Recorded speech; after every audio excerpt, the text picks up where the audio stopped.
পূর্ব বর্ধমান জেলার মঙ্গলকোটের কারিকর পাড়ার কাদেরিয়া মসজিদ ও তৎসংলগ্ন কাদেরিয়া খানকা শরীফে আজ 13 জানুয়ারি 2025 সোমবার দিবাগত রাতে মহা সমারোহে পালিত হচ্ছে হজরত আলী ইবনে আবি তালিব আলায়ে হিস সালামের বেলাদত শরীফ অর্থাৎ জন্মদিবস। প্রতি বছর ইসলামিক ক্যালেন্ডার অনুযায়ী 13ই রজব সারা বিশ্বে পালিত হয় এই পবিত্র দিনটি।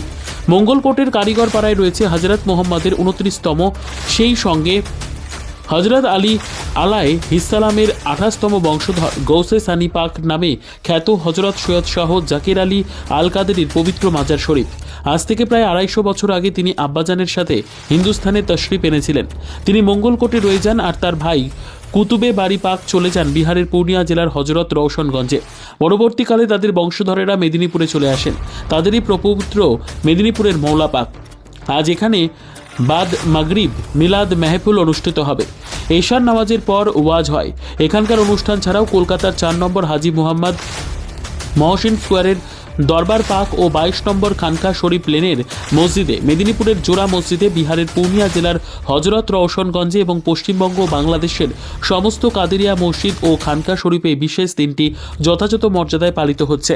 অনুষ্ঠানগুলি হজরত আলী আলাইহিসসালামের 35তম বংশধর সিলসিলা এ কাদেরিয়ার বর্তমান সাজ্জাদানশীন হজরত সৈয়দ শাহ ইয়াসুব আলী আল কাদেরিয়া আল হাসানি আল হোসেনি আল বাগদাদি পাকের পরিচালনায় হজরত আলী আলাইহিসসালাম হজরত মুহাম্মাদের জামাতা এবং পবিত্র কোরআন ও হাদিস অনুসারে তার পবিত্র আহলে বাইত ইসলামে যে 5 জনকে পাঞ্জাতন পাক বলা হয়, হজরত আলী তাদের অন্যতম। ইংরেজি 601 খ্রিস্টাব্দের 13 সেপ্টেম্বর পবিত্র কাবা ঘরের মধ্যে তিনি জন্মগ্রহণ করেন।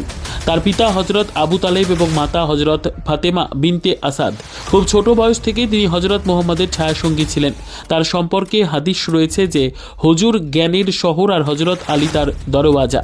তার বাণী সংবলিত কিতাব নহজুল বালাগা আজও সারা বিশ্বে সমাদৃত।